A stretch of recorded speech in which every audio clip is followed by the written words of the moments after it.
especially airplanes. They're like the little doggy thing. Very hard. Ladies and gentlemen, everybody here is supposed to be here?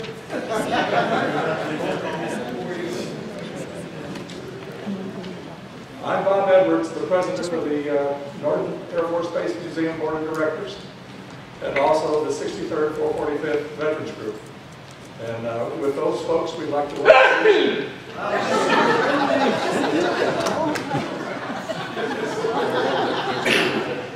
Did you get that taken care of? Fluid right off the pedestal. As I was saying, welcome.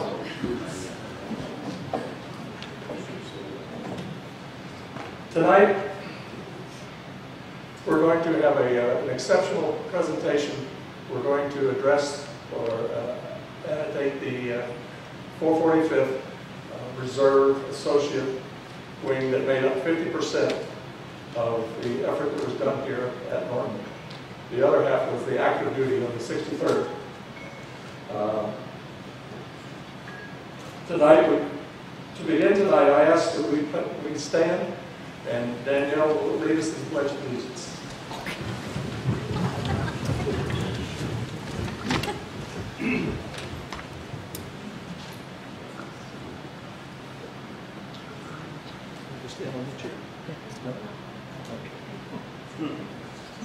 Good evening.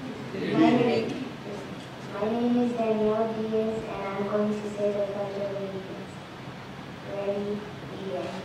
I pledge allegiance to the flag of the United States of America and to the republic for which it stands, one nation, under God, indivisible, with liberty and justice for all.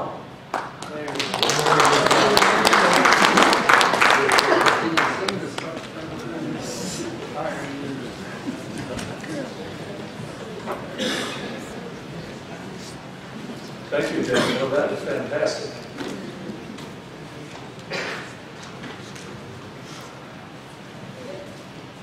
Moving on, I have a couple of announcements to make. First of all, I'd like to recognize and introduce San Bernardino City Councilman Benito Barreras from the 2nd Ward. Thank you very much.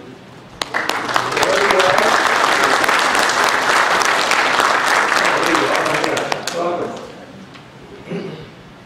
As in the movies, you get a commercial that says, please turn off or vibrate your cell phones. So if you would be so kind.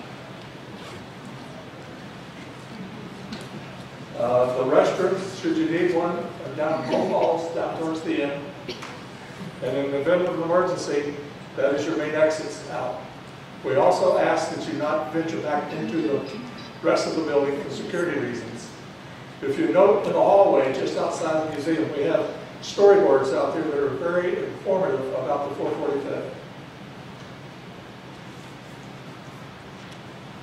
At the end of the presentation, we will open for a question and answer.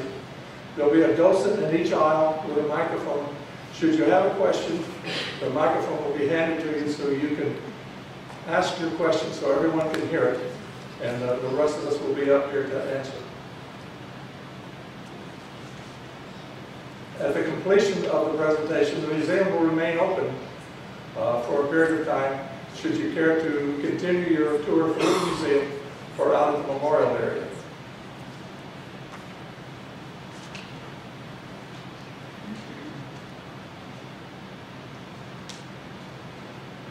The Board of Directors and myself would also like to extend a personal invitation to each and every one on March the 21st, which is our 2nd anniversary. It'll be around noontime on a Saturday. We'll have the Lindy Sisters back and the Riverside Community Band, or Concert Band, I'm sorry, who will play and, for our entertainment. If you care to dance, knock yourself out. The information about the specifics on our anniversary will be on our website. There will be flyers flyers, and flowers. And the newspapers will also run ads on for as well.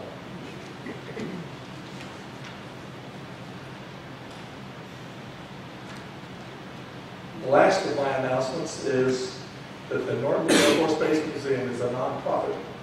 We're supported by our friends with donations and contributions. So, in order for us to meet our obligations, we have a donation box. And currently it's blocking the door on the way out. I do have a question. How many folks here are associated with the 445th? Just a raise of hands. Wow, that's pretty good. You all deserve a round of applause.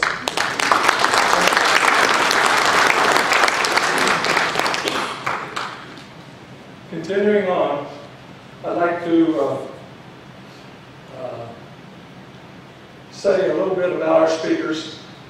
First, we have two Chief Master Sergeants who complement the General's presentation. They both played long-term integral roles in the success of the 445th at the wing as assigned here at Norton. Reserve Chief Ron Fly was part of the first contingent of the 445th when they moved from March to Norton. He was assigned in several different maintenance positions, working his way up the ladder to Chief Master Sergeant. As maintenance chief, you inherit many responsibilities of aircraft maintainability, safe, flyable fashion, and many of the wing's worldly missions. The real world chief is spelled accountability, pronounced responsibility, and demonstrated by leadership. When things go wrong, the chief has to answer. When they go right, the general is happy.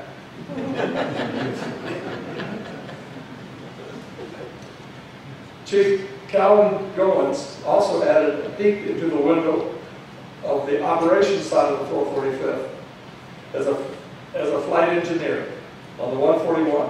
It took 2 engineers to do what had to be done on a very complex airplane. Goins was given a daunting task, learning a new, complicated airplane in a very short time. He was the first engineer, reserve engineer here, right? Am I correct? Yeah. Okay. As chief, he was responsible for training and ensuring the rigorous crew demands were met. However, it wasn't unusual for Chief Goins to schedule himself for a shopping trip far, far away. I'm sorry. It says a check ride. It is what it is.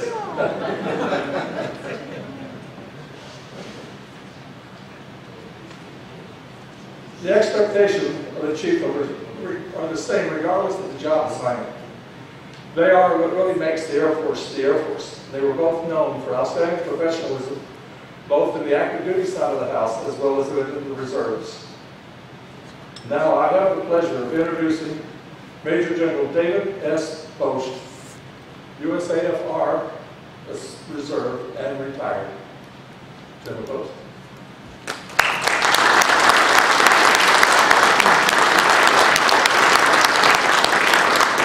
Can you all hear me? Oh, terrific. Let's go to this. Anybody know where this is? Bagel. That's exactly right. I figured an art would know because they were the ones that got this mission all the time. So I'm surprised they didn't speak up. But anyways, it's great to be here. Thank you very much for inviting me and the board of directors. And really, what a truly great museum you have. So impressed with it. And again, I appreciate being here tonight. First off, I just want to recognize a couple groups. And so those who are already serving and those who have served, if you just raise your hand and be recognized, please. Come on, there's more of you. All right.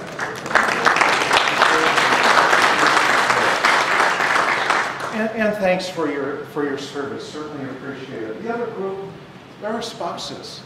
An Air Force general once said and remarked, When Americans kiss their children goodnight, America's airmen are kissing their families goodbye. And so our spouses have a great sacrifice. You know, this is a volunteer organization, and I got to say, for 42 years, had a blast, really enjoyed what I did.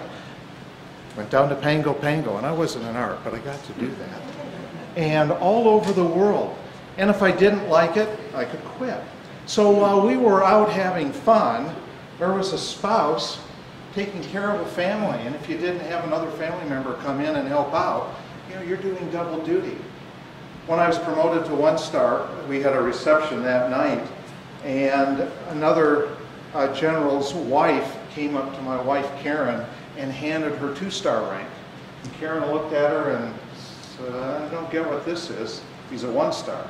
And she said, no, what happens is, and it's tradition, I never heard this one before until that night, was the wife carries the rank, the next rank higher than the husband. So every so often the lieutenant general comes out. And, but in all seriousness, don't they deserve that? So if you're a spouse of a service member or a veteran, if you just raise your hand and certainly be recognized, I'd appreciate it.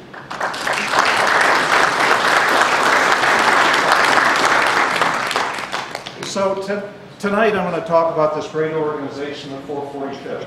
And I'll just go back. All I have up there is a 445th emblem, and it's really not the correct one, if you can see that. I couldn't find it on the web, the old one. But when I refer to the 445th, I'm also going to be referring to the 63rd at the same time. Because without the 445th and the 63rd, this association would not have been successful. And it's lasting to today. This quote from Henry Ford really epitomizes this relationship. If everyone is moving forward together, then success takes care of itself. And that's exactly what the active duty, 63rd, and the 445th, the reserves did. Work together. Do we have our troubles? Absolutely we did. But we still worked them out, and that was almost 45 years ago. And that legacy is living on today. And as I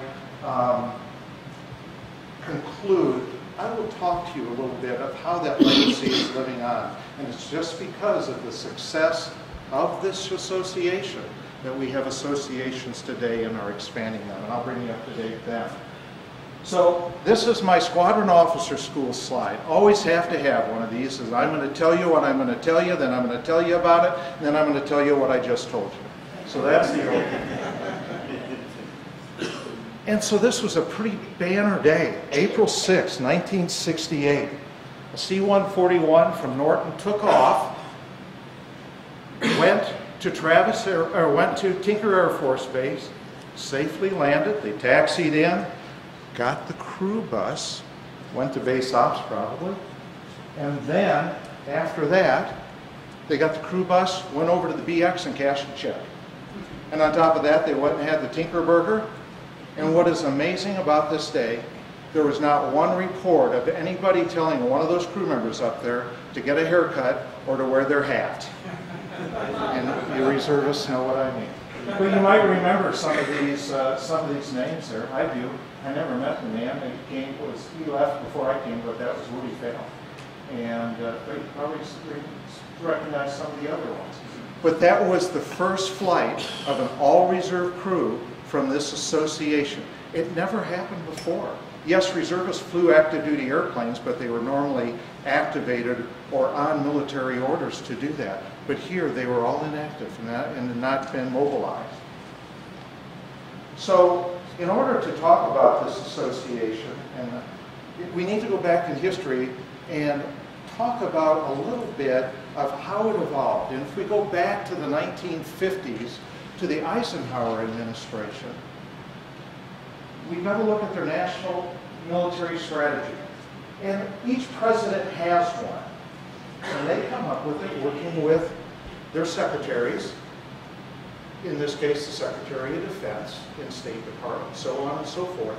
And this is going to be the military strategy of that administration. And as you can remember, of course, we had the Soviet Union, the threat we had to deal with there. Korea was then coming up on about that time. And so we had one of massive retaliation. That was a strategy. If they were going to bomb us, we were just going to lob as many bombs as we could at them and wipe them out. And it was a pretty successful strategy. But in order to do that, the defense dollars had to go to certain areas in order to carry out that strategy. So they all went to SAC. The B-52 bomber, the KC-135, intercontinental ballistic missiles, sea-launched ballistic missiles. It took a lot of money. And so most of the defense dollars at that time went into the Strategic Air Command in Curtis LeMay. MATS at the time just was not given the money to be able to modernize our fleet. So the fleet at that time, the Strategic Airlift fleet, that is, remained a prop-driven fleet at that time.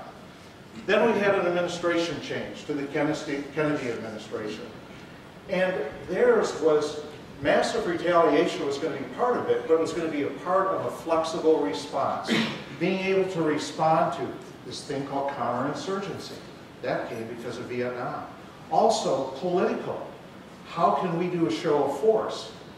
Well, in order to do this, we needed a strategic airlift force, but we needed an all-jet fleet. And so in March of 1960, just 6 weeks after Kennedy was inaugurated, we signed up with Lockheed to develop the L-300, which was their civilian version of the C-141, and militarize it. And there was born the C-141. As you can see, the first flight, and that's a picture of it right there, was in December of 1963. That's pretty amazing that we could do that in that short amount of time. That doesn't happen today. In addition to what the national security strategy, we also had in the mid-60s an efficiency drill. This was under Secretary McNamara. And what he was looking for throughout the Department of Defense were efficiencies. So they're what we're doing today in the Department of Defense. And so he realized the value of the C-141 over the C-19s and C-124s. Remember, we had a war going on in Vietnam. We had to deliver to the warfighter what he needed. What a better way to do it is load as much cargo on a new airplane that you can, lift more, get it there faster. So they were able to do it cheaper than the C-119s and 124s. They were newer, so they didn't take as much maintenance capacity or much maintenance work. And also, we could do it at a lower cost. So he realized that, and that stuck in his mind. And I'll get back to him in just a few moments. Also in the mid-60s, we had a pilot shortage. We didn't have enough pilots to crew our airplanes. We have this thing called the crew ratio. And we take how many hours we think we're going to fly an airplane, and then we assign crews to that. So if you're going to fly an airplane 1,000 hours, you can't do it with one crew. Maybe it may take 4 or 5 crews. So for every airplane, there is a specific number of crews allotted to it. And then we add them all together, and that's our pilot force, that's our flight engineer force, our loadmaster force, our crew ratio. But we didn't have enough pilots to do it and to fly all the missions to Vietnam, plus all the other things. And so we had to come up with a way to do it. Now you could do this through undergraduate pilot training, but if you take somebody brand new, by the time they become a co-pilot, a C-141, it's almost 2 years. We couldn't wait 2 years. Something had to be done. So the reserves came to the rescue. And General Estes, who was the commander of Military Airlift Command at the time, he knew that he was in a world of hurt. So he went to his plans and programs guys at headquarters MAC, XP, and asked them to come up with a plan of how are we going to crew these airplanes. And so XP came up with an ingenious idea. Let's go ahead and let's utilize the reserves. We'll call this the associate program, where the reserves will provide the manpower of not only pilots, loadmasters, engineers, but also maintenance and also aerial port. And then we will let them fly the airplanes. Great idea. And so that was his concept. But it did meet some resistance. The National Guard Association, who operates under Title 32 of the United States Code, which basically says the National Guard belongs to the state, the governor is the commander-in-chief, not the president, they didn't want to have anything to do with this. They said it violates principles of unity and liberty. Certainly understand at that time in those days why they said that. And so they were not on board. They would not have anything to do with this. The Continental Air Command, which AFRES, Air Force Reserve, was under, they just had their doubts. First off, can we deliver the manpower from the local community? They didn't think that they'd be able to do that. And they didn't want to start off on the wrong foot, because they remembered this thing back in the 1950s called the Corollary Unit Program. Memories are long and are not forgotten. And this was a program that was started just after World War II in 1950. And what it was, Air Force Reserve didn't have a lot of equipment. Active duty was getting the modern equipment. So it was, let's share equipment, active duty equipment. And all these reservists will fall in under the active duty for training. As I said, it was established in 1950. It grew up to 325 units at 107 locations, 28,000 plus members. But, as with anything that's underfunded, it's not going to work. It expanded too rapidly, and that was another problem with it. And in addition to that, it put a strain on the active duty, not only from administrative purposes, but also from the fact that active duty personnel were now working 12 days a week, once a month, because they had to come in on the weekend to train the reservists. They didn't like that. So the program ended in 1952, and AFRES at that time remembered it and said, we don't want to have any part of this boondoggle again. We've done it once, and it's not going to happen again because we don't want to fail. Well, General Estes, smart guy that he was, he had something in his hip pocket to bring Air Force Reserves back to the table and to support this. He basically told AFRES that if they don't sign on, then in 6 years' time, we are not going to support you at our en route facilities. And what that means is, currently at our en route facilities in the world right now, like Hickam and Anderson Air Force Base and Yokota Air Base and Okinawa and at Ramstein, we have maintenance personnel that can work on C-17, KC-10s, all in the inventory that's in the inventory at that time. We also have spare parts located out there. But General Estes said, I'm not going to provide the technicians to work on your 119s or your 124s. I'm not even going to carry spare parts anymore. We don't need them. We have an all-jet fleet, this 141 fleet, plus we're going to be getting the C-5. So I'm going to be done with you, and you can go find another gaining command. Well, that got the attention of AFRES. And with that, they signed on. And as you can see, that in November of 1966, General Estes and his people presented this to the Air Force Council. Air Force Council is made up, it's a board of directors. It's made up of the Vice Chief of the Air Force and all of his deputies. General Estes was backed up by a study from the RAND Corporation that basically said, you can do this at 1/5 of the cost than you can of an active duty crew. And with that, the Air Force Council signed on immediately and said, let's go with this, and we're going to make Norton the test case. So that was in November of 1966. In March of 67, Secretary of the Air Force approves, and then later on in July of 67, the SecDef approves. He's on board with the 141 program from the start because of the efficiencies. That's pretty quick for something to get through the hoops. I've only seen one other program that has made it through that fast while I've been around. So that's pretty remarkable. So the association takes off. And it started out, they stood it up on 15 January 1968 as the 944th Military Airlift Group Associate Provisional.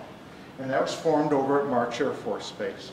And then several months down the road, and then the 63rd Military Airlift Wing here at Norton, they were responsible for operational control, which means now they're responsible for all the training and all the readiness of that unit, of that reserve unit. That's a huge responsibility for them to take on. But that was the deal. And then in March of 1986, that unit, reserve unit, then came to Norton here and was based at Norton. Active duty support equals success. Well, you had the hammer. General Estes basically said this is going to succeed, and he wasn't going to tolerate any resistance. And at that time, the base commander, or the wing commander, was General Curtis, the active duty wing commander, and he enthusiastically supported it, which really, because of that support and because of what General Estes did, that really made the difference and really set us off on the right foot. And also General Estes made sure to set us up for success because he made sure that Tinker Air Force Base, which did all the pilot, loadmaster, and engineer training, that we had priority for all those training slots so we could get those people through there, back here to Norton, and then flying that equipment out on those airplanes. And also, we were also given priority to use the airplanes for training purposes, for the local training missions that we needed to stay current. So we were set up for success. Did we have some challenges? Oh, absolutely. There were challenges. One of them was with our maintenance people. We had our reservists and our active duty, and they were blended together, working together, and what we needed to do, or what we weren't able to do, is to get some of our reservists or our ARTs into the high-level supervisory positions. And that was needed for our enlisted folks to be able to go before a promotion board and get promoted. Because at Youngstown, or out at March, where they had reservists because they were just reservists in those high-level positions. So now our people were not being able to compete with their counterparts at other units and not being promoted. So we worked through that, and our people then shared with the active duty those high-level supervisory positions. We worked through that. At first, when I came over, as with any UTA, you have to prepare for it. You just can't have the people come in, show up Saturday morning, and not have a training syllabus for them, or not for them not to know what they do, and just tell them to go to the BX and do a shelf check. So the preparation took some time, and it took usually a couple days before the UTA to do that and make sure that they were prepared for the training. So when you took active duty people off the line and put them into this preparation mode, it took away from production, and that was getting airplanes ready to go fly. So that was a problem. But again, that was working together. They were successfully able to overcome this as well. We didn't have a mission statement. We didn't have a regulation, so there was nothing pointing out the roles and responsibilities of both the 445th and the 63rd. And then in November, I think it was 68, they came out with the regulations that spelled that out. And so that really got things energized right there and on the right track.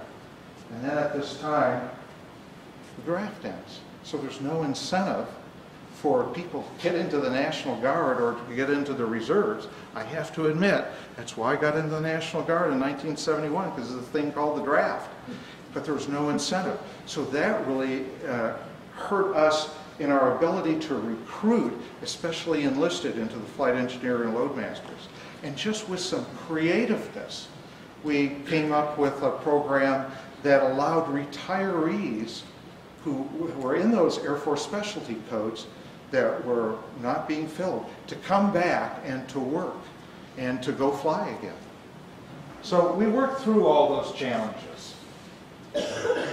And so in the timeline of success taking care of itself, this is pretty remarkable, because in November of '68, just 8 months after the unit was formed, their combat readiness went from C4 to C3, which means they're marginally combat ready. That's pretty quick. In December of '68, we had 43 pilots, 28 flight engineers, and our maintenance was fully qualified. First 6 months of '69, we provided 390 crews to fly worldwide missions. And in February of '69, just 12 months, our combat readiness went up to C2, which is substantially combat ready. I've worked some of these transitions with units, transitioning from one type of an aircraft to another. That's what they did. They went from C-124, C-119s to the C-141. And those units that I've worked with, in order to get C2, has taken 2 to 3 years. This is pretty remarkable. And again, this isn't all the 445th that did this. It was working together with the 63rd that we were able to accomplish this. And we did. And by August of '69, we were already flying all reserve crews out to Vietnam. And that was with no arts or reserve technicians. It was just fully weekend warriors that were flying these missions. So again, pretty remarkable that this could be done in that short of time. And then I'll go back one more. I think I skipped this slide. Yeah, in July of 1969, and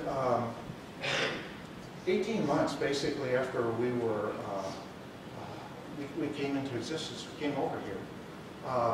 729th moved over from March. But what's more important is what I have in the smaller type, which I missed, is we were so successful in this association that associations were stood up at McCord, Travis, and Charleston. That says a lot about this and about this teamwork and about the success. That's pretty sharp. And then we were growing to a good size. Here at Norton, we had 2 squadrons, soon to be 3 when the 728th moved over.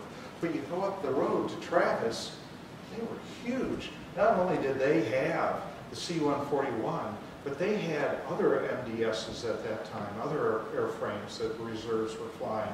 And so they needed to establish a wing because of their size.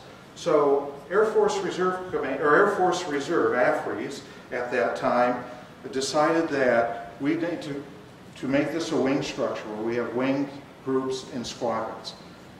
Big pushback from the active duty. They didn't want to do that. They didn't want to give up operational control of these assets, of these pilots, these people. They didn't want to give up the training responsibility and the responsibility for their readiness. But we were able to do it because of some of these super wings that we had out there. And we were able to get several general officer positions. And so active duty did relent and transferred all the operational control back to us, peacetime operational control, where now the reserves, associate units, were now wings, and they were responsible for their own readiness and training. And this took place on 1 July 1973, when the 445th stood up and the 944th stood down. So here's some notables that I picked out. And I do have to say I appreciate the Air Force Reserve historian for all this information. And it was a huge package, but it was very interesting to read through. But we provided 40% of the maintenance support here at Norton. 50% of all missions were reservists. Blended. Maybe one, maybe a whole crew, but at least 50% of the missions had reservists supporting it. We supported Vietnam, Operation Cold Port. The warfighter needed equipment. All his equipment was backed up at these aerial ports at Kadena, at Yokota, at Clark, at Anderson. And so we stood up to the plate, called our people in, and we started flying missions to relieve all that backlog of cargo and get it to the warfighter. In 1972, we were part of the spring offensive. And We also were part of Operation Homecoming, bringing the POWs back. And not only was it reserve crews flying that, but we also had our 68th Aeromedical Squadron folks on there, flight doctors, nurses, and medical technicians to support that.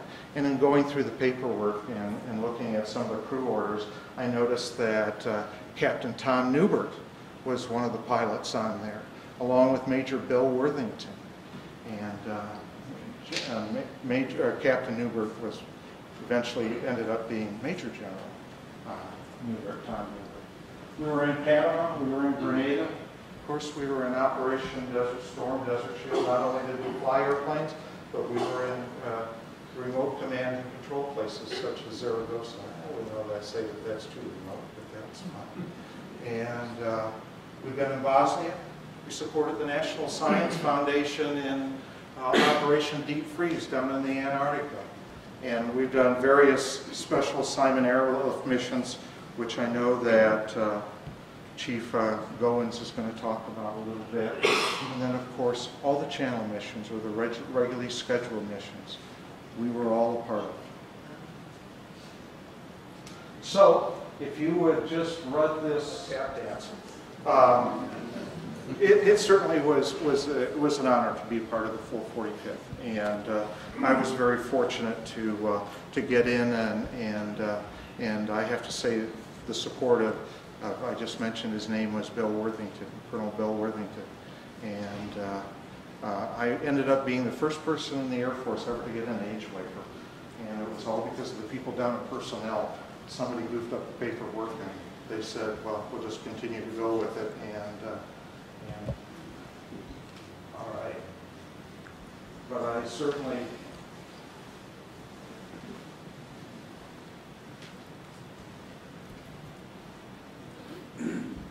This is the best part. Sorry, everybody.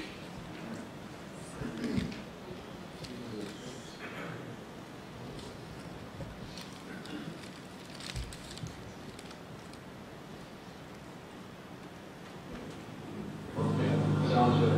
Your calendar, did you take out the information? We took a good look at it. The crew chief brought it up. Okay, we'll go at 767, 35,000 feet. Oh, just a few miles away. That's the first time I ever heard you did that. Play for the play. We need something entertaining. See, it's just like that.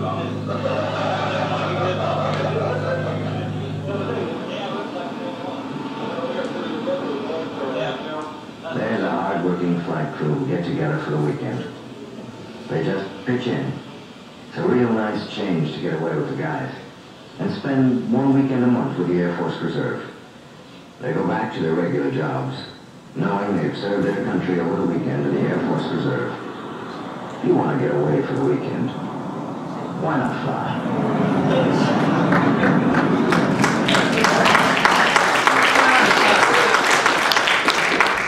That was the shopping trip, by the way.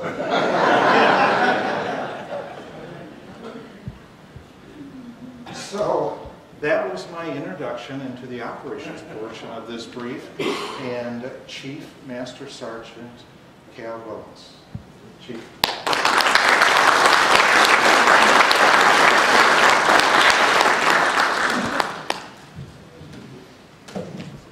First of all, I'd like to thank General Post for his introduction. And I'd also like to thank Bob Weavers and his staff for the outstanding job they've been doing with the museum, and also for extending invitation to me to speak tonight.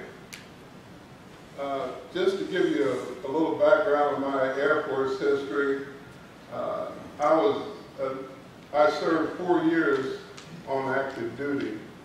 I was with the Strategic Air Command. I was stationed at Loring Air Force Base in Maine, and at that time, when I first arrived on the base, they had B-36 aircraft, and which I worked on. After a while we had been there, they converted to B-52s, so we were one of the first active units to receive the B-52 aircraft.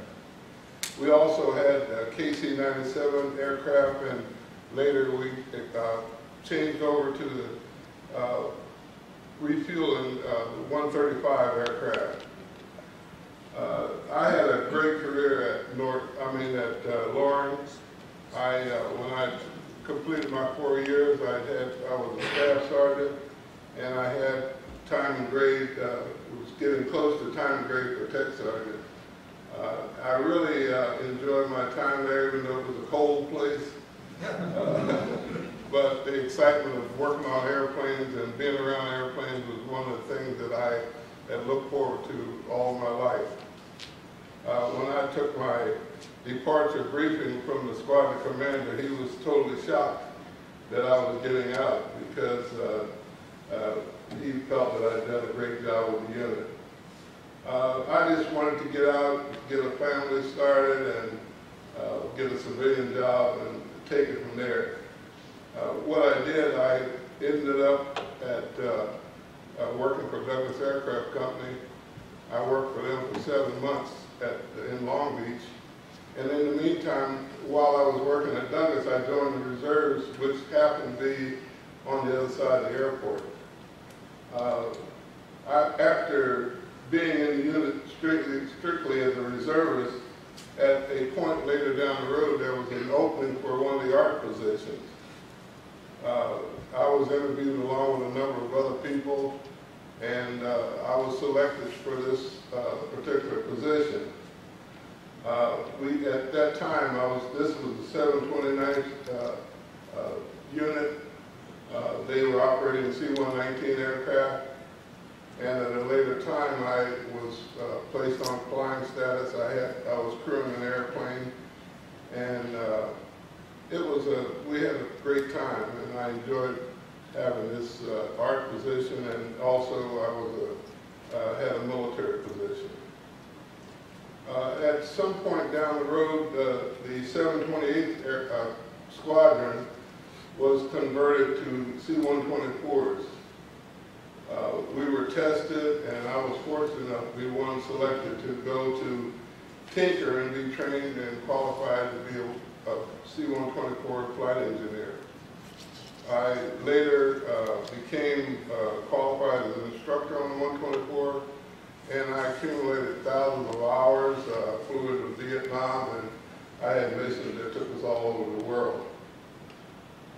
I was pretty excited about that airplane at the time, and in 1968, Colonel McFarland, who happened to be the commander at that time, was being selected to head up the 944th group, and we were going to be the test unit to start the associate program.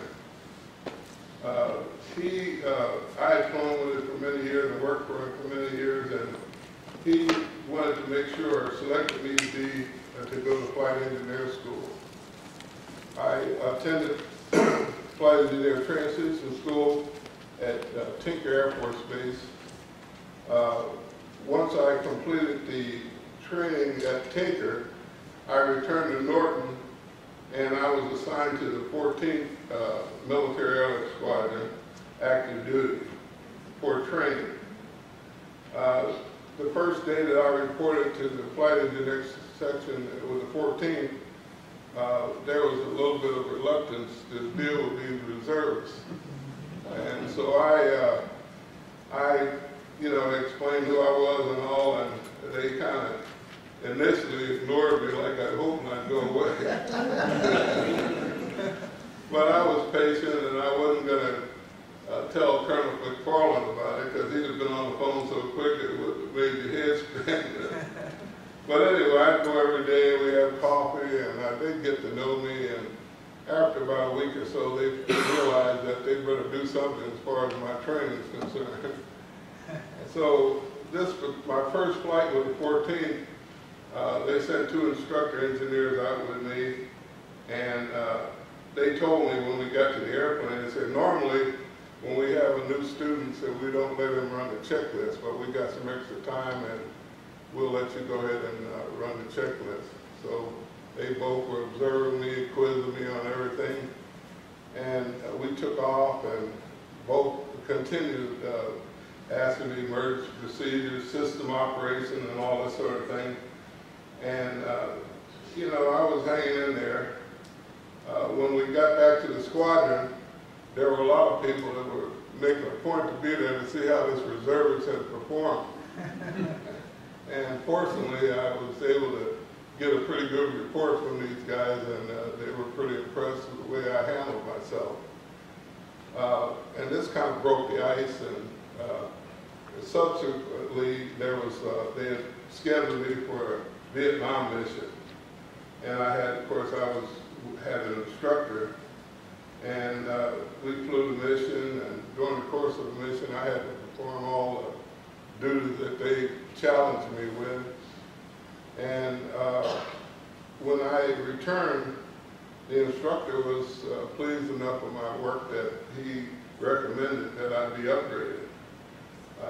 The one thing, the problem was at that time I didn't have enough flying time, minimum required flying time to be upgraded, but they put me on locals and some stateside missions. I got the required amount of time, and subsequently I was given a flight evaluation and upgraded. I stayed with the 14th Squadron until I became an instructor. In the meantime, I was selected by Colonel McFarland to be the Chief Flight Engineer, ARC, for the squadron.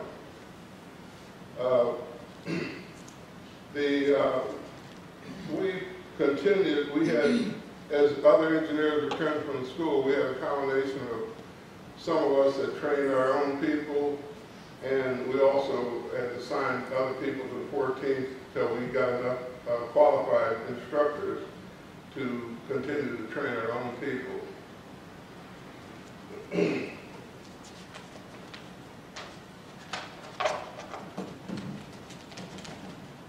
As I was appointed Chief Flight Engineer for the associate program, we were assigned 8 Air Reserve Technician engineers in the Flight Engineer section. We were responsible for recruiting, training, evaluating, and maintaining records on all of our engineers. During this period, I was very concerned about filling all of our positions. And just one day I happened to hear the fact that the Air National Guard in Phoenix was converting from KC-97 propeller airplanes that required a flight engineer, and they were converting to KC-135s, which had no flight engineers.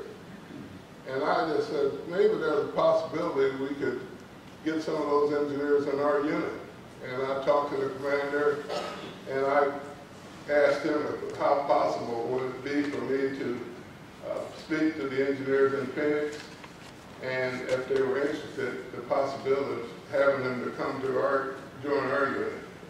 And he was very supportive, and I talked to one of our recruiters, Sergeant Mitchell, who is currently a volunteer with the museum, and he thought it was great. It would give him some opportunity to fill some of his requirements.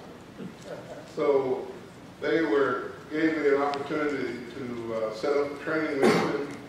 We flew over to the air base in Phoenix. I met Sergeant Kinsey, who was a member of that unit, and I had a telephone conversation with him to see how many of his guys would be interested in coming to the 141 program. Should we have a way of getting them to our unit? And he was pretty excited, and he called me back and told me that he had lined up a bunch of guys, and so the flight was scheduled. We took recruiters and other personnel. I gave a talk to the engineers and kind of felt them out that they were really interested in becoming part of engineer on the 141, and they were pretty excited about it. So when I came back to the base, I talked to the commander, and so he supported me very well as far as getting an opportunity to initially bring them over on a Friday evening. They would attend our training weekend, and then we take them home on Sunday. They initially, subsequently called this particular flight the Cactus Mission. And it expanded, it was expanded from picking up people in Phoenix. We went to Las Vegas, the base at Las Vegas, and at one point going up to Travis Air Force Base. And at that time, we were bringing as many as over 200 people to not only fill engineer positions, but many other positions within the wing.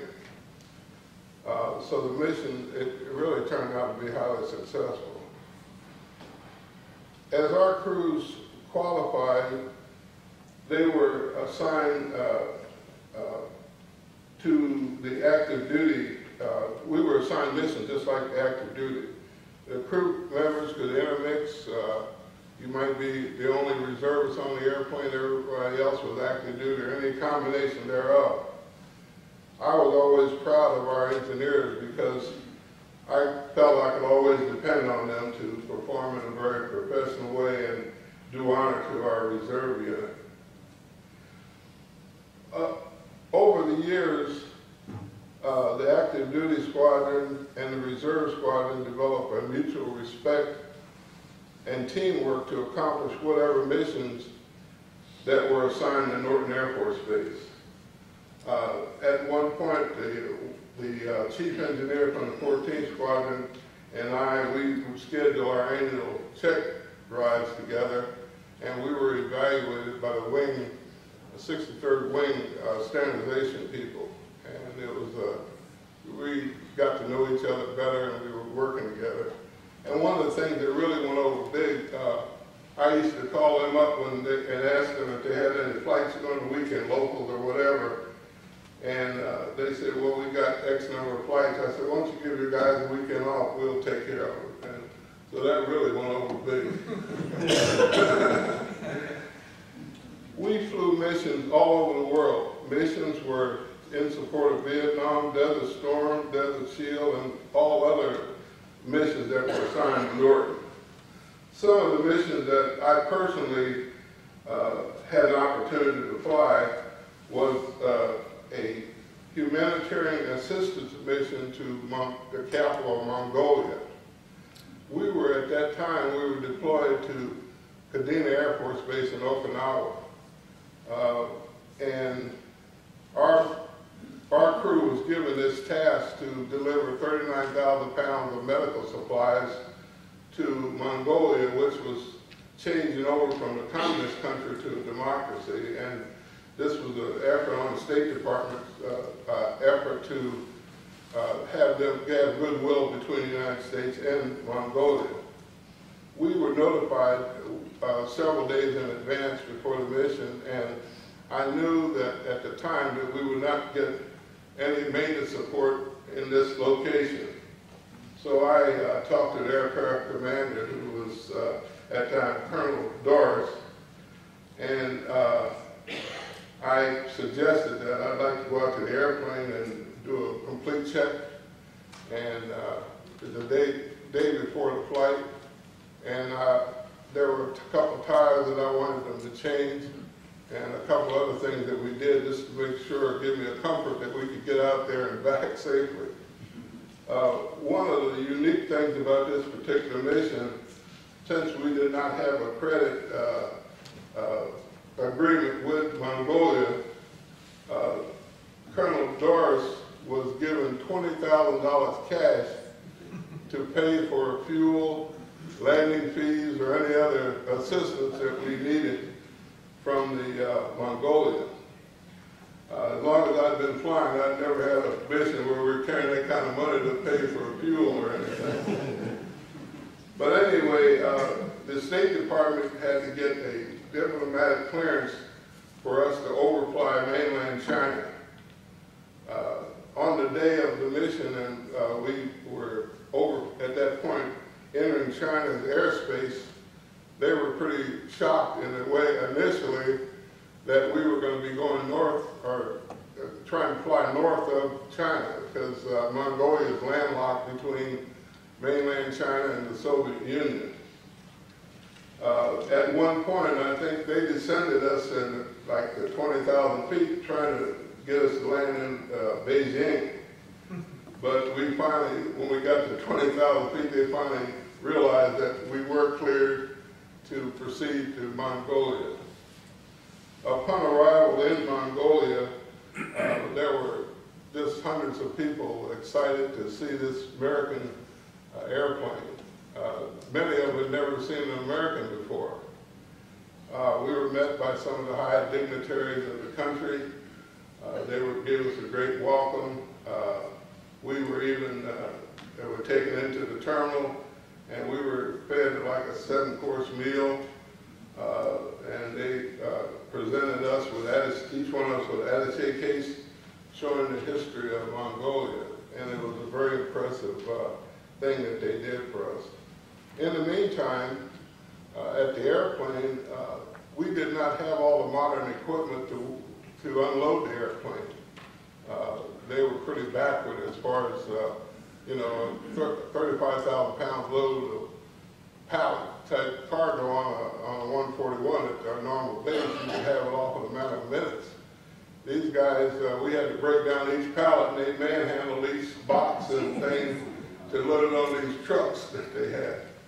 Also, the fuel truck was antiquated, and we had to figure out how we were going to get fuel in our airplane. We'd normally hook up one point, and we could service the airplane. Finally, everything came together. In the meantime, while they were offloading, there was great curiosity by the Mongolians, and we allowed many of them to come inside the airplane and actually see what it looked like, and they were very impressed.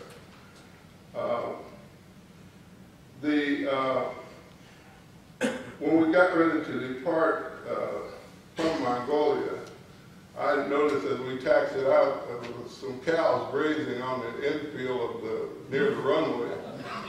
And my main concern was when we started our takeoff roll, we'd probably take out some of those cows when they started across the runway.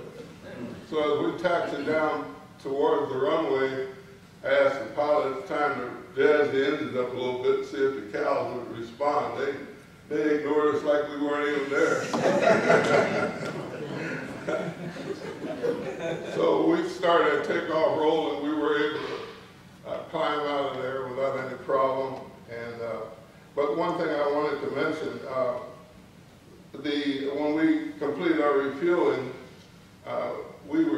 they were giving us how many liters of gas that we had received, and I was working to convert it from liters to gallons, and we determined that we owed them $8,200 for the fuel that we took on. And Colonel Doris had the $20,000 in a backpack, and he handed me the backpack, and I'm counting up so many, and I handed it to him, and he'd count them, and then we'd give them to the Mongolians. There were two of them, they'd double check it, and until we paid them $8,200.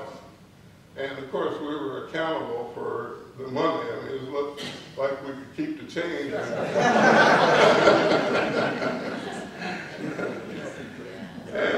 But anyway, it was a fascinating mission. It was the State Department, everyone was pleased the way we performed, and it was so critical. One other mission that I had an opportunity to fly that was kind of unique, we had to pick up the president's limos. We picked up 2 limos and a truck that was loaded with special equipment. Also, we had airline seats up in front, and a lot of the Secret Service people, personnel, we were flying them as well. And we had to pick them up at Andrews Air Force Base near Washington, D.C., and fly them to Los Angeles International. Well, after we had taken off, climbed the cruise altitude, I was relieved by the other engineers, and I went back and I went to check out this presidential limo. And the driver, we kind of hit it off pretty good, and he gave me the grand tour, and we showed me the whole car, and I had a chance to sit in the seat and everything. And also, he took me in the back, and he opened up the trunk, and I noticed that some patches from some of the other units that had flown the car were in the trunk, and I just happened to have a patch for the 730. So we have some displays out there, but you'll see one of the patches. Our patches was in the trunk of the lid of the car, and that was kind of neat. I really, it was a thrill for me to do that. I was very proud to be a part of the first associate unit. I was fortunate enough to be the first engineer to qualify as a flight engineer on the 141 under the associate concept. We were proud to, first of all, we were truly happy to be with the 63rd Wing after we earned mutual respect. We worked together, and it was said that our program, our associate program at Norton, the 63rd was the best in the country. I was truly proud to be a part of the associate program. We proved that the associate concept could work. It allowed the military to greatly increase its military airlift capability.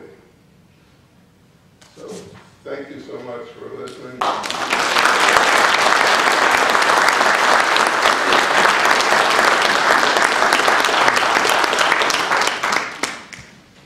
Now I'd like to introduce Chief Fly. Chief? Bob. Bob.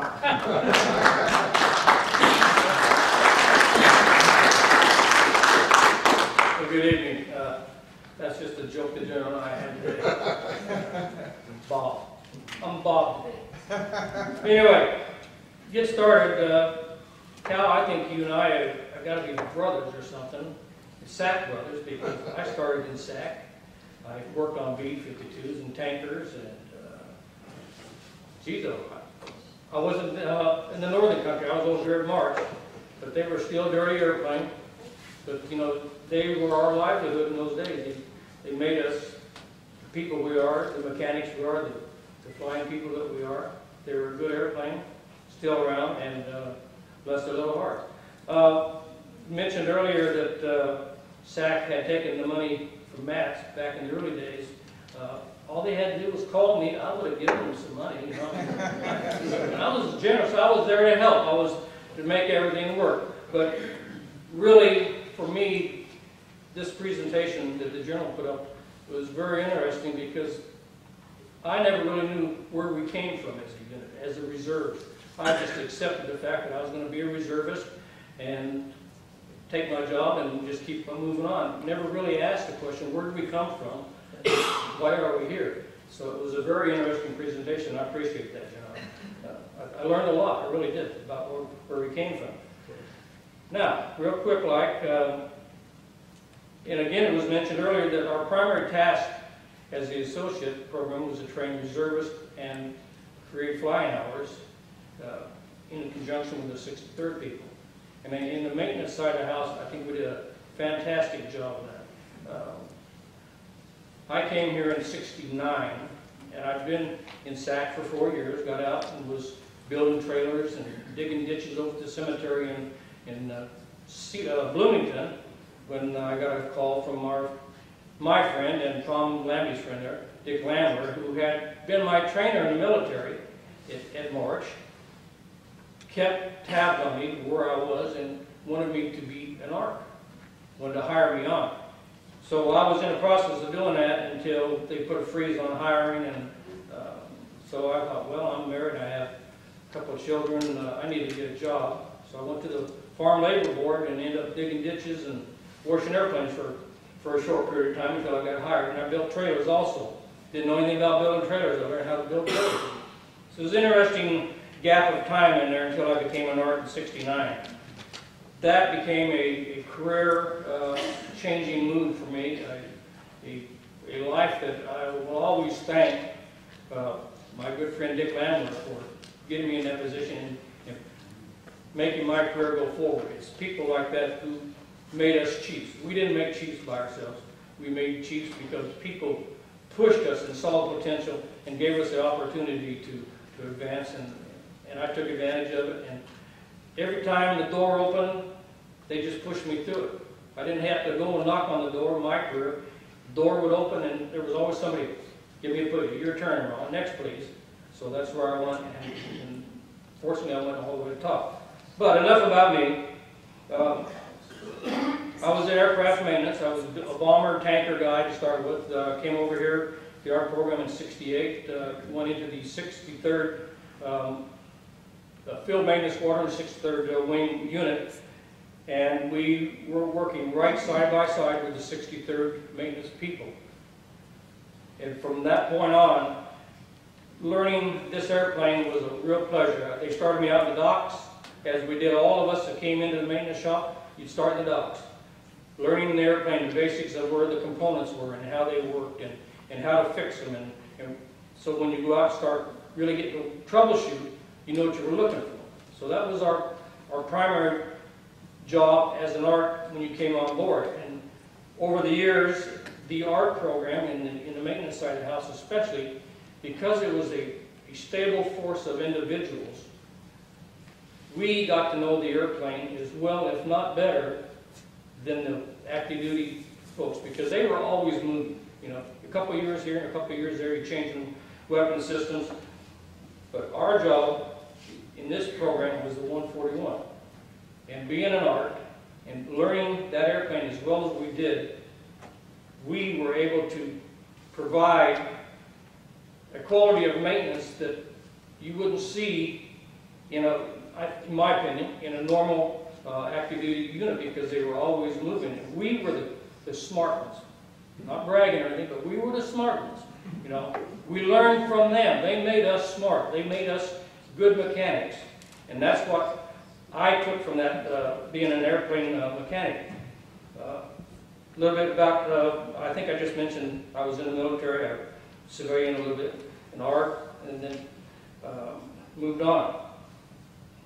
The one thing that I think made the maintenance side of the house, and Cal will probably say the same thing, and the general will say the same thing, is that we were right next to the active duty people. Whatever their schedule was, our schedule was. And that's what made us strong. That's what made us a strong unit and made us, I think, as I already said, we're the top associate unit in the Air Force. And I think we still, well, we aren't any longer because it's gone. But all my experience, all the years that I traveled around the system, TUIs and stuff, people would say, well, you're from Norton. We want your people here to support us. We want Norton people. They would mention other wings, and I won't mention them. We don't want them. We want Norton people. That's a compliment.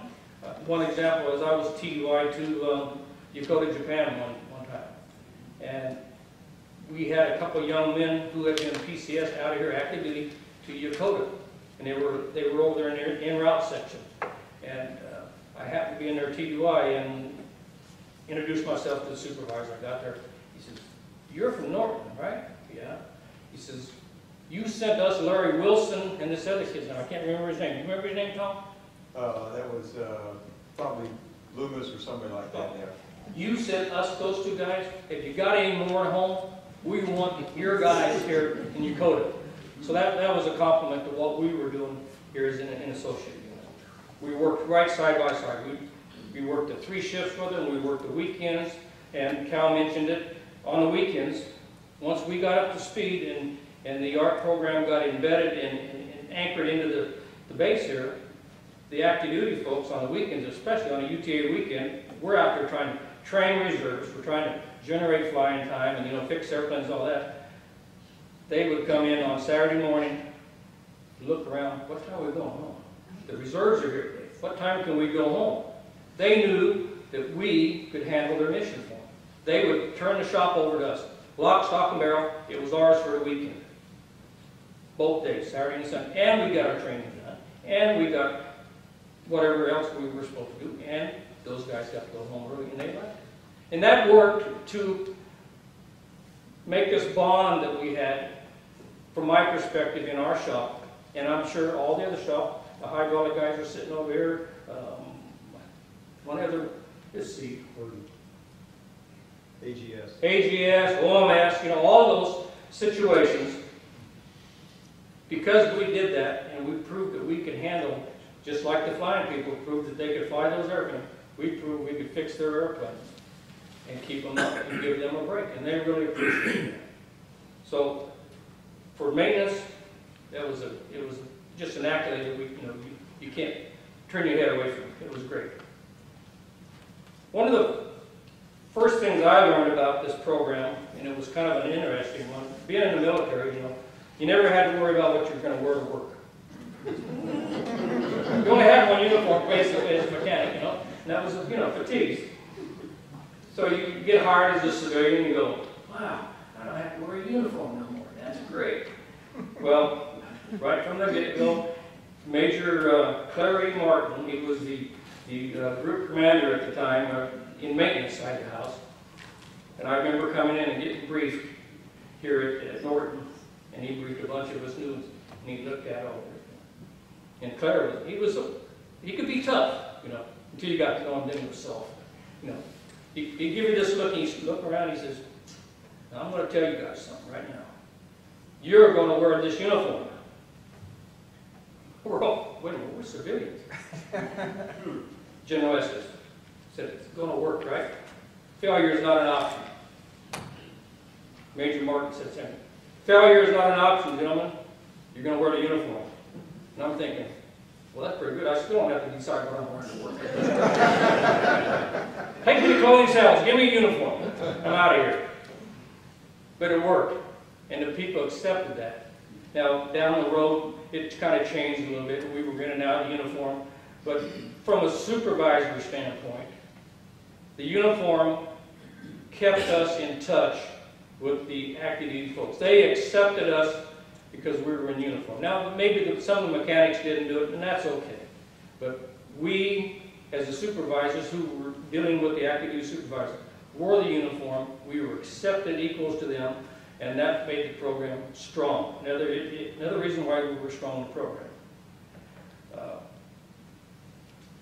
Early on, like I said, I was second generation coming here in the program, but one of the things when you're building a program, you pick good people. That was always the goal. I'm sure that any organization that's going to start up from scratch is going to pick the best people they can find.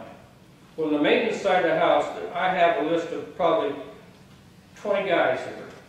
And I won't go through them all, but every one of these gentlemen that was selected to be this primary group of maintenance guys to come over and put this unit together had tons of years of experience. And they all understood that this is going to work. Again, as the General Estes said, this is going to work. They bought into that statement that the General made. This is going to work. And whoever came on board with them was told, this is going to work. We're going to make this work.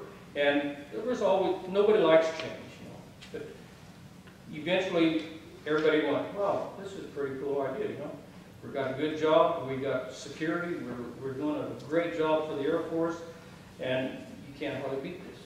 So we had a great time, and I'll never forget it. Moving on a little bit, hello? There is somebody there. One of the nice things about this program, and if you were going to start up a unit, you would have had to spend all kinds of money on equipment and just tons of money on equipment and what's the other word I'm trying to think of here? Well, it's just tools and equipment from a maintenance standpoint, tools and equipment. We didn't have to do that here. The 63rd had everything we needed to make this operation.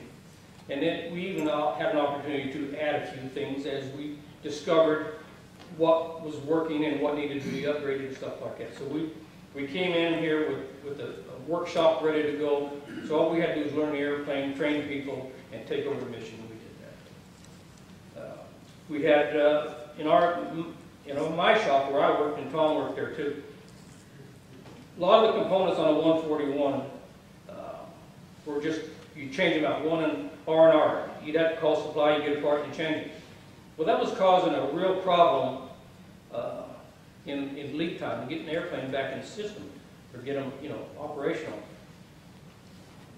Through the efforts of the arts and the military supervisors and technicians that came through the system from other places around the world as they came through Norton, brought ideas with them, and we started repairing a lot of the components.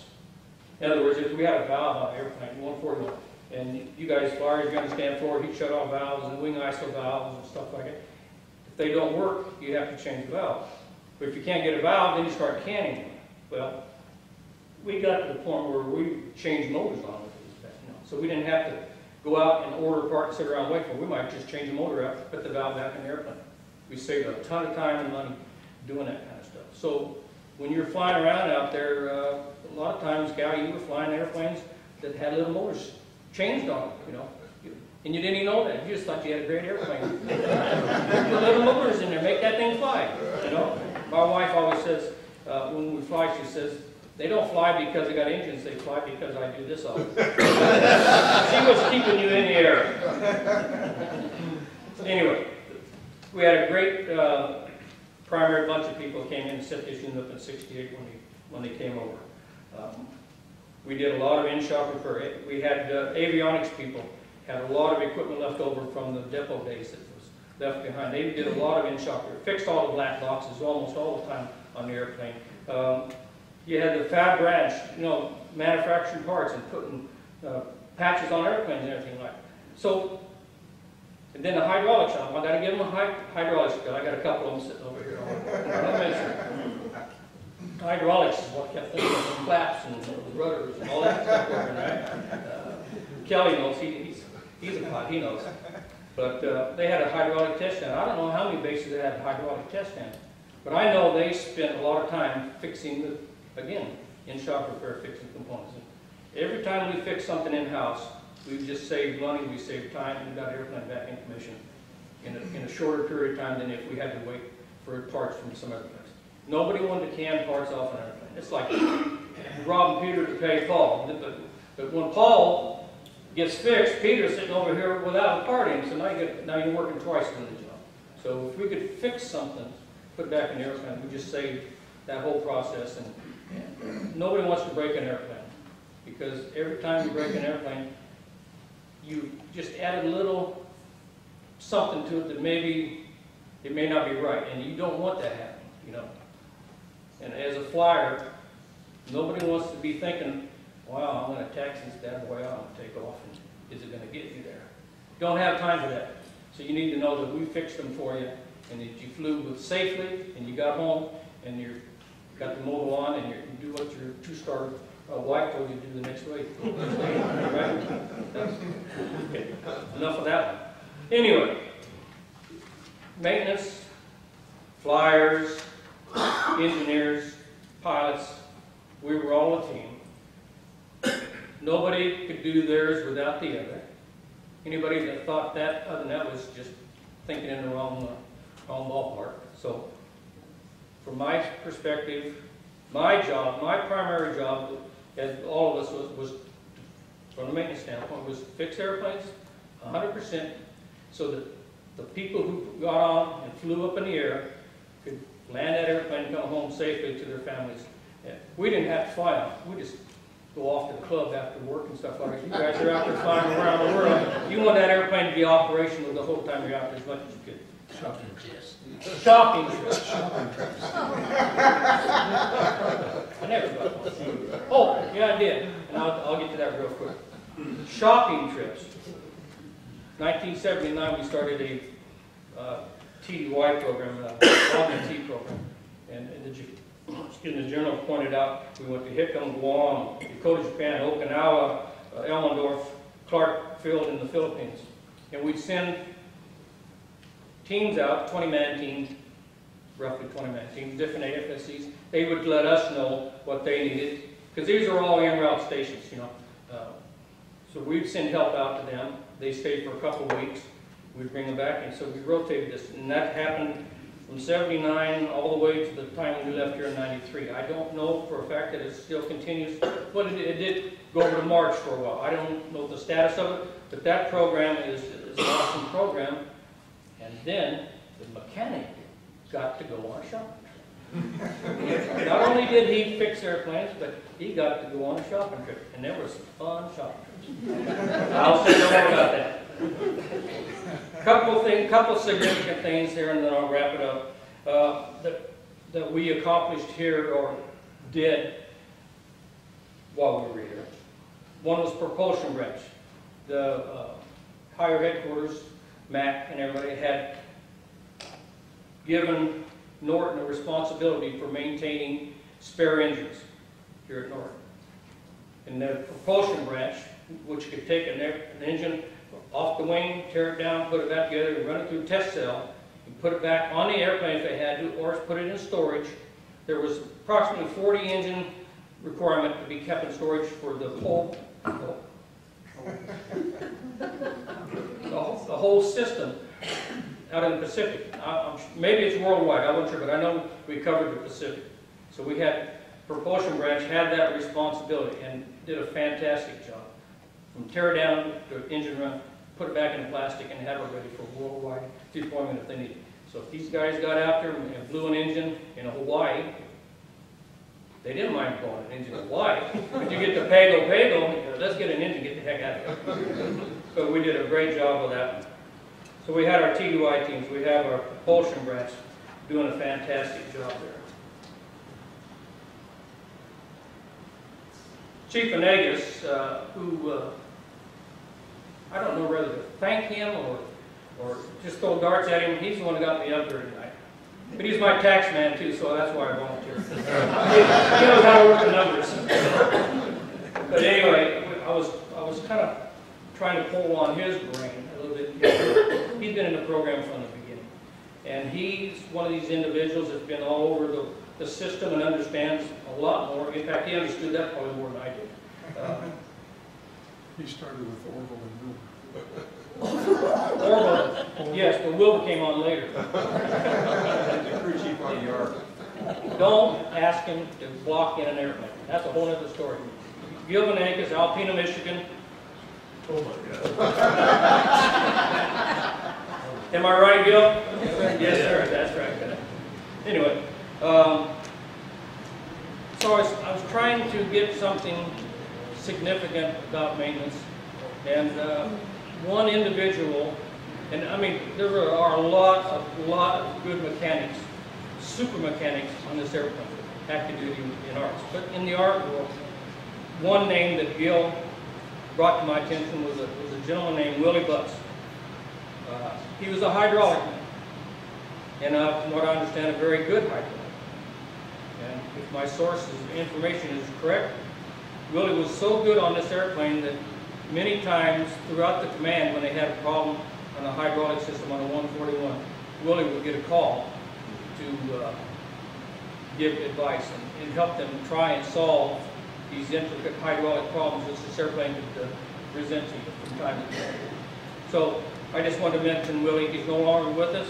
I knew him personally, a heck of a mechanic, and we miss him, but I want to make sure we mention Willie. One last thing. I remember I came in, like I said, in April of '69, and they had been over here about a year, and everybody has to process it. It's an organization, every day you have to process it. Everybody probably remembers somebody specifically wherever they went to their first assignment or the first day they were getting signed into the unit or something like that. Maybe somebody made a special impression on them. Well, one gal who was the secretary of the FMS superintendent was a lady named Jill Chapman. And that's one of the reasons why I felt so welcome. She was just the kind of person that welcomed you to the unit. If you met Joe the first day, you're gonna re-enlist or whatever. She could ask you to mow the lawn, you'd be up to mow the lawn. And then eventually she left and we moved on. But I remember at her retirement, and she said, "Ron, you know, I remember when you were young, active young man when you first came on. What happened?" I said, "I don't know, 29 years or something." But just You meet people every now and then, and you don't never forget them. And Joe was one of them. Now, I'll talk to you all night if you... No, you're not. You're going to sleep all the time. All right. Again, I'd like to thank Bob, Gil, Museum, Cal, Dave. It's just an insight. Oh, I got it. I can't walk away with that. My last little story. Years ago, we had a young man working for us in the shop. Very good mechanic. Became a Thunderbird mechanic. His name was Post. Frank Post. And I didn't, Tom and I know Frank, and Frank was a heck of a mechanic. One day the story going on. We were changing air conditioning back on the C-140, and it was right in the middle trying to take off. So we're out there zipping around the airplane. We had 3 or 4 of us guys who knew how to do this job in less than an hour. I think we did less than an hour. Panels off, pack out, panel pack in, panel back on, ops check. 27 minutes. Was it 27? 27. I lied. I said 45. 27 minutes. There's the story right there. So anyway, we're signing off the forms and everything, and the C-141 was loaded full of Army and Marine jumpers. They got the little pack on the big pack on the back, and they got all this equipment. And they're all in the airplane. It's hotter, hotter now. And sweat's dripping off us. Frank comes down the ladder. I'm already down there, and we're signing off forms, and sitting right here on the very first jump seat of the 141 by the door, one of these red flip downs, is a box of something in the box. So Frank picks one up, opens it up, looks like bubble gum. Frank, I'm watching now, Frank throws this thing in, I know where it is. Frank throws this thing in his mouth, and he's signing off form, and all these Marines or whatever they were just staring at him. Kind of shaking their head. Really? He's not doing this. And I watched him for a minute, and I said, Frank, that's it, you're born. It must be a post thing. Thank you.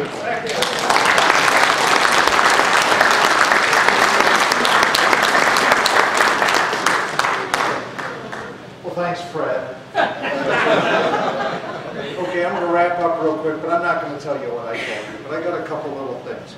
First off, relationships matter, and the only way you can foster relationships is through personal communications and break down cultural barriers and get those relationships going. And that's what this association did, because they broke down the cultural barriers or differences between reservists and active duty. Remember, we're weekend warriors. That's what most people think. We just come in, we go to the BX, go to the commissary, and then we're gone. We don't have, in a lot of eyes, much credibility. But here at Norton, we were able to erase that.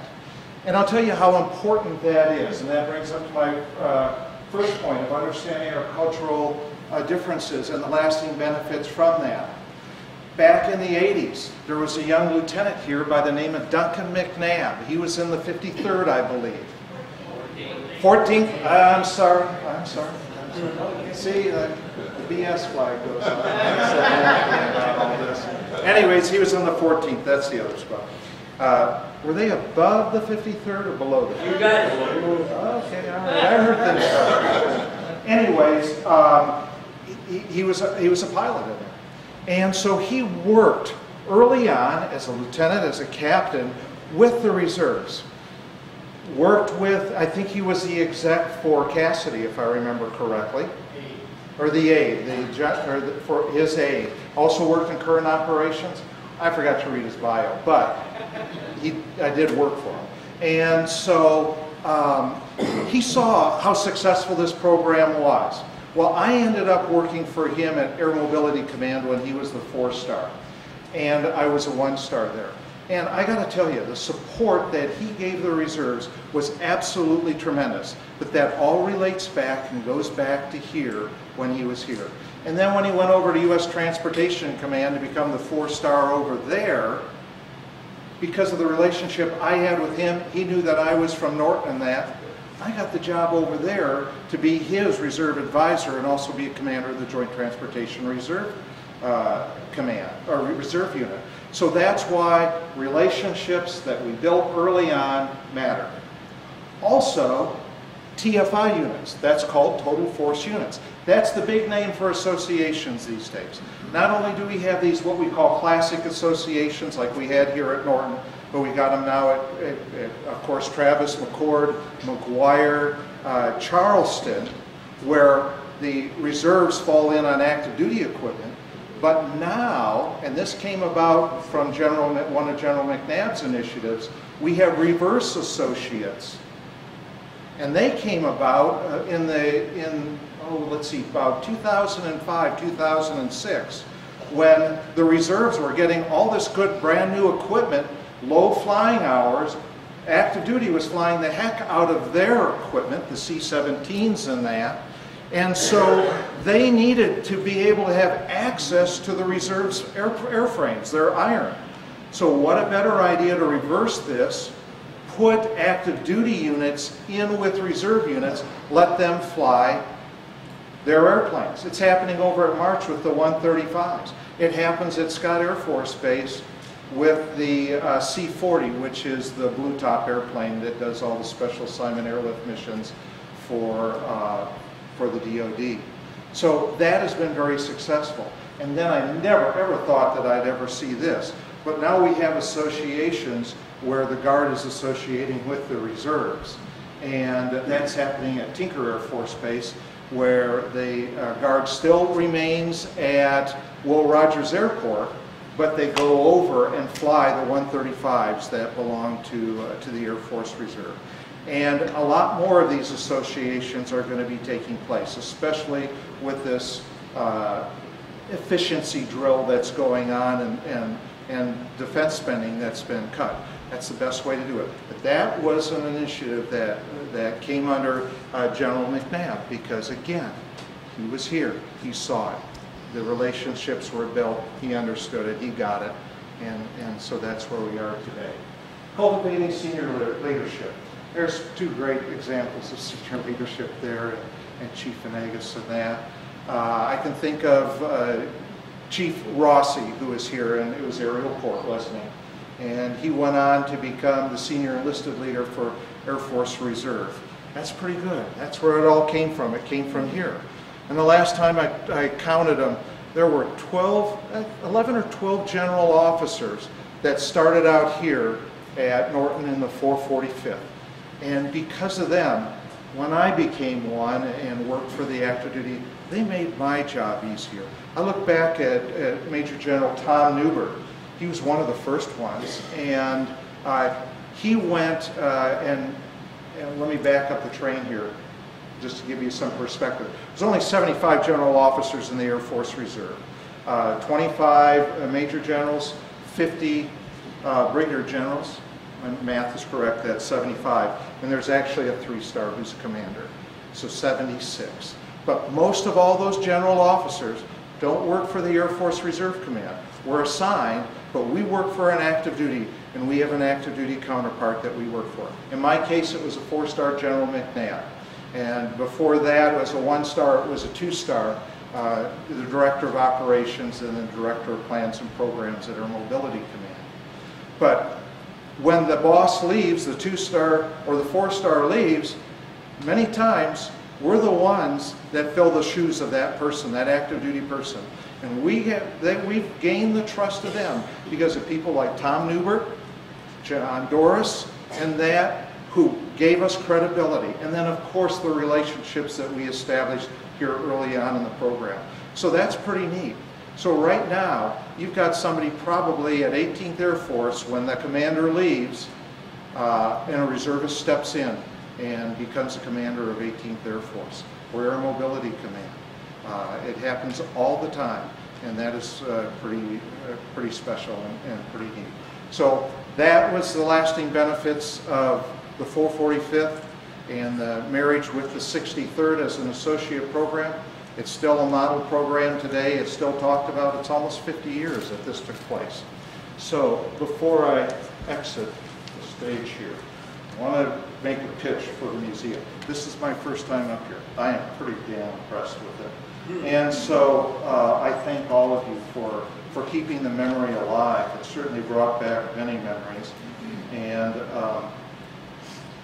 they have a memorial, a brick that you've seen, maybe you've seen outside there by the 141. And so this is a form to get a memorial brick. They're on special today, and he doesn't know it. But if you sign up for a brick tonight, 10% off. So a $100 brick tonight only is $90, and I'll make up the difference as my contribution to this fine organization. So I would say, please sign up tonight only. It ends at midnight. And I just want to ask, Richard, would you sign my 48 for tonight? Thank you very much. Thank you all. I appreciate it.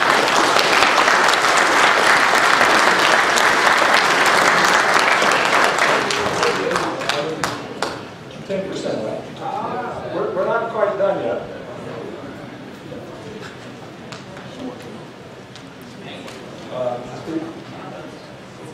We've got to open it up for a little question and answer.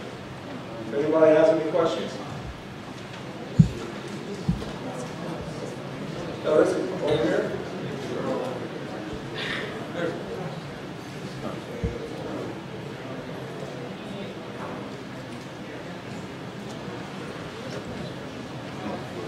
You three would like to please come up.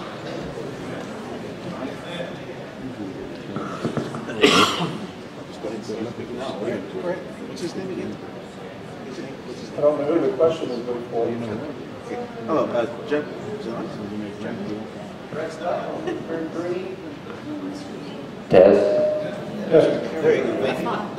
General, I have a question for you. I didn't serve myself, but my late father was a member of the Air Force. I mean, he was stationed here, and we came here in 1971. But you mentioned that the 445th is an associate of the 63rd Military Airlift Wing.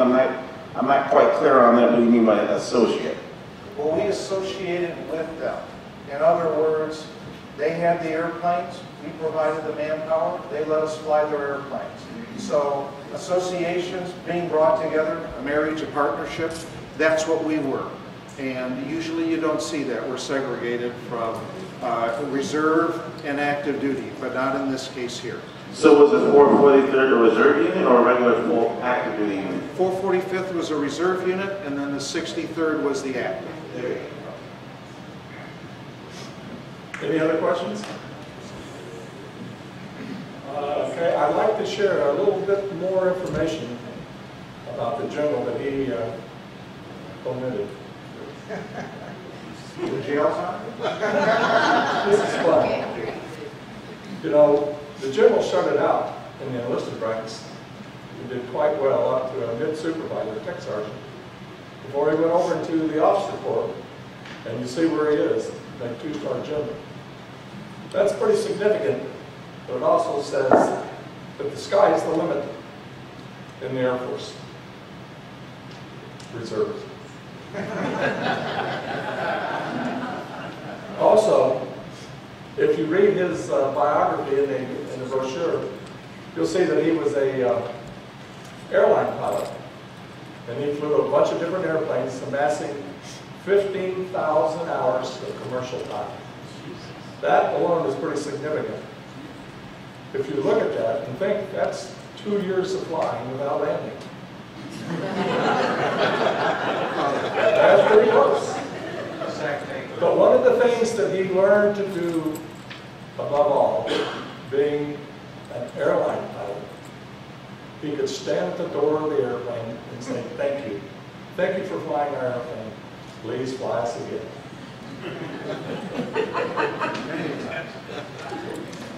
Well, we here at the museum, being who we are and what we are, we like to go shopping. And we've spared no expense. We get to present each one of you with this highly coveted Norton hat.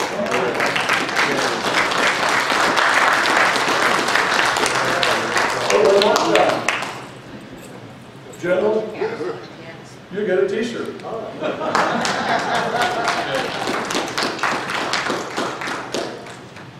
And in here, we also have challenge coins for the chiefs.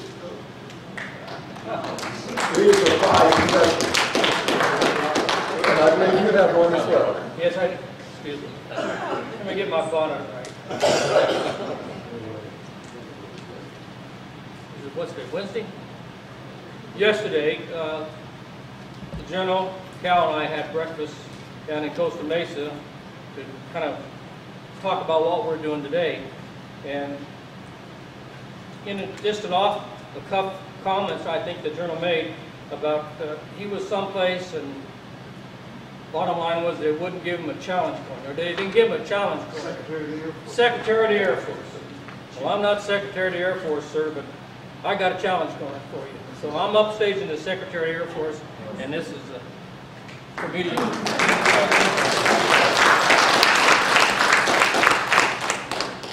Well, I'd like to thank everyone for their time to come and visit us tonight at the museum. Jane, our secretary, our treasurer, she's our money lady. She has something for our guest wives. This is not what you think. This is our appreciation to you for allowing us to play with your husband tonight for a little while. Thank you.